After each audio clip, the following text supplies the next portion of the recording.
let's start from Friday night, and then we'll go in order here, because this was the big wrestling event of the week.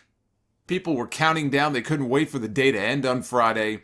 It's been a while since we've really felt that way about something, where I actually was looking forward to a show so much that it looked like time was moving like at a glacial pace. I couldn't wait to just get this show over with, frankly, so all this talk and chatter about CM Punk would finally be over.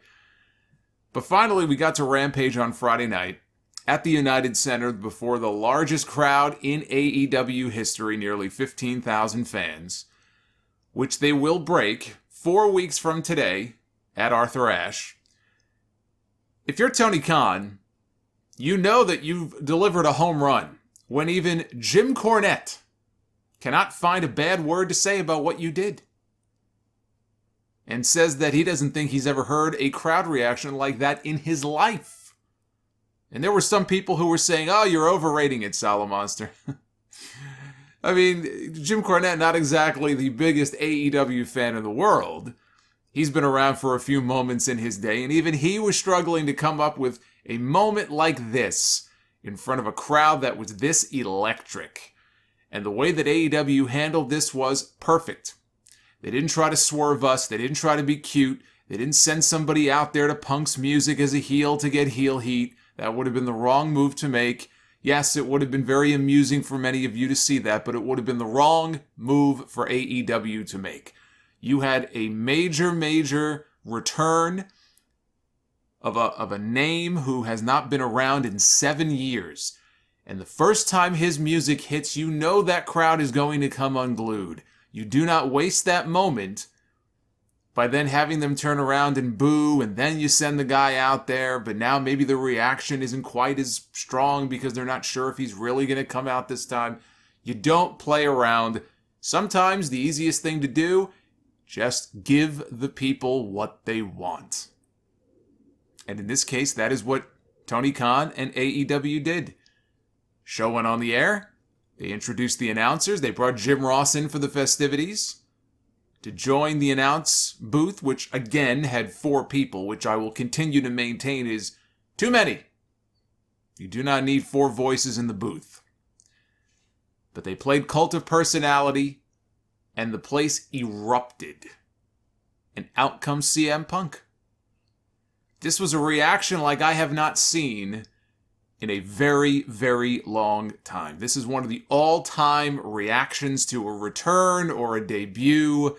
Obviously, being in Chicago made it that much louder and that much more special.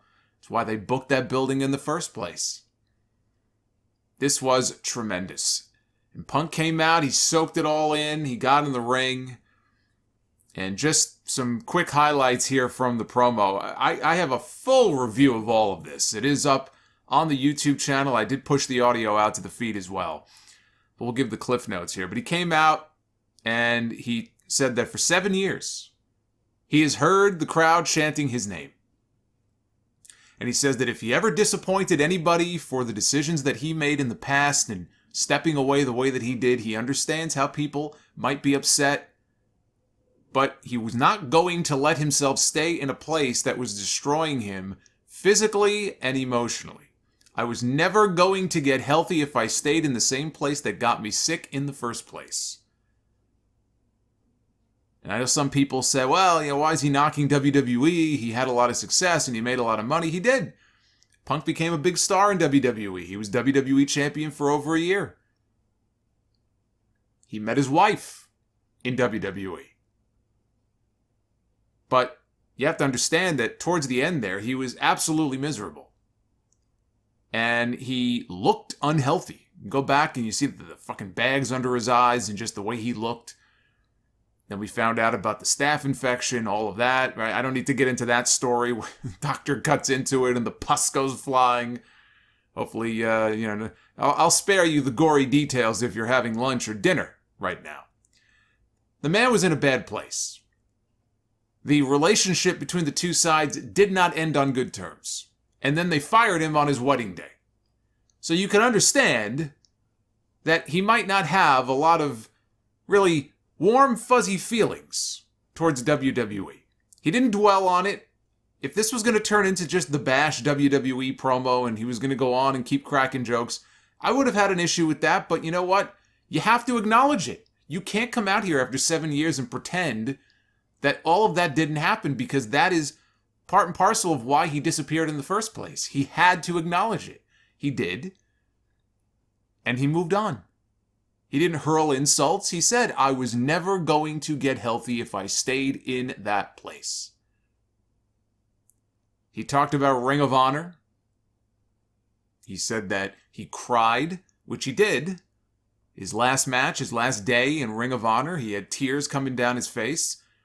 He says the reason was when he left Ring of Honor, he realized that he was leaving professional wrestling. He looks at that day in August of 2005 as the day that he left pro wrestling. And August 20th, 2021, he returned to pro wrestling. And I don't know why some people got so hot about this. Again, all the WWE, fanboys and fanatics, they took that as a shot. How is it a shot? WWE does not like being called a wrestling company. The executives in WWE have gone out of their way to say that we're not wrestling. We are sports entertainment. We are more than just wrestling. That is what WWE themselves says. If you even say that we are professional wrestling around Vince McMahon, he'll correct you, as he did to Steve Austin when he was on the Stone Cold podcast. So I don't understand why people were so upset about this. Every perceived slight against WWE, they lose their minds. By their own admission, they are not pro wrestling, even though they are. But if you ask them, they're not. That's what Punk was saying. Says he's back now to work with younger talent and settle some scores. Could be with Chris Jericho, could be with Jon Moxley, could be with Colt Cabana. Colt Cabana apparently was not at Rampage. He was not in the building. He was not backstage. I don't know the status of their relationship. I assume that right now there is no relationship. But as long as they steer clear of each other, I'm sure that they'll be able to coexist just fine.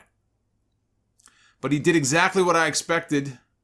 Called out Darby Allin, which they've been dropping some not-so-subtle teases for that match. And he challenged Darby Allin to a match at All Out back in Chicago on September 5th. And Darby Allin was up in the rafters with Sting, watching as Punk looked up and challenged him. And when he was done, Punk said that, on your way out of the United Center, be sure to pick up a free ice cream bar on me. And I heard from a lot of people who were at the show that night who got their ice cream bar on the way out. I like Darby being the first opponent for CM Punk. And there can be no doubt now what the main event is going to be at All Out. It is not Christian Cage challenging Kenny Omega for the AEW Championship. The main event of All Out is CM Punk's first match back in the ring in 7.5 years against Darby Allin, who himself is one of the biggest stars in the company, one of the biggest baby faces on that roster. That should be the final match. But wherever they position it, last, second to last, that is the main event of the show. That is why you can get by with Christian Cage as the opponent for Kenny Omega, because they didn't have access to Adam Page. Now they have a real main event. And during his promo, Punk was wearing a new shirt, which looked very similar to his WWE shirt. He had that white ringer shirt. Immediately, before the show was even up, probably before the segment was even over, ShopAEW.com, Pro Wrestling Tees, all crashed. You couldn't get on that website. Into the following day, the websites were still down. And I heard from people who were in the building who said that there was a line a mile long, circling the entire length of the United Center. People were trying to buy this commemorative I Was There CM Punk t-shirt. Per PW Insider, the reaction from within WWE, for those who are interested in wondering, what do the brass in WWE feel about CM Punk coming back? They were expecting this.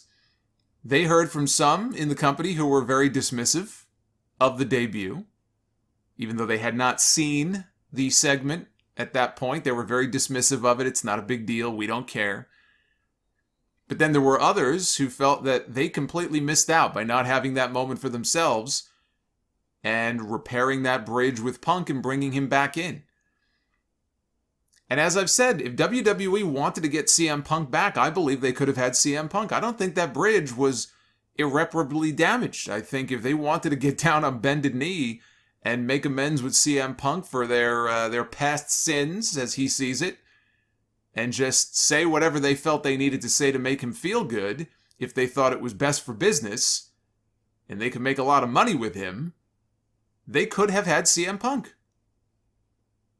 They obviously didn't want him. They didn't make an effort to go after him. And it's true. I mean, that moment we saw on Friday night, if you're WWE, that should have been their moment. And they squandered it, and their loss ended up being AEW's gain. Now, they had a post-Rampage media scrum. Tony Khan was sitting next to CM Punk as they were fielding questions from the various wrestling media folk. Tony Khan looked like a little kid sitting next to Punk. He had the cheesiest smile on his face the entire time. It was great. He looked like a fan, right? I mean, he is a fan. So, I mean, if the shoe fits, that's what he looked like. He's made no bones about the fact that Punk is someone he wanted on the AEW roster from day one. It just ended up taking a little bit longer than they would have hoped, in part because of the pandemic.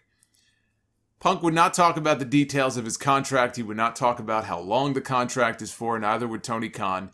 The only thing they said is that it is not a short-term thing. It's not a part-time thing. It is a regular full-time contract. Whatever the length is, he's all in. And Punk said, just know that I'm here, and I'm here to help anybody who wants help. He says the talks with Tony Khan went back for well over a year and a half. And there was no consideration given to bringing him in without fans because that would have been insane. Why would Punk want to come back in front of no fans? Or why would Punk want to come back in a 90% empty Daly's place? We would have missed out on a moment like this. Think of how many moments similar to this that we missed out on during the pandemic, whether it was Brody Lee or any of the other people, even Sting, any of the other people and debuts that AEW had and brought in, good as they may have been. Imagine if Brody Lee in his hometown of Rochester, New York had come out that time, as he was supposed to do. We missed out on a lot of special moments like that. There was no chance that they were going to bring Punk back or Punk would want to come back until they got people back in the building, and you saw why. You saw exactly why on Friday.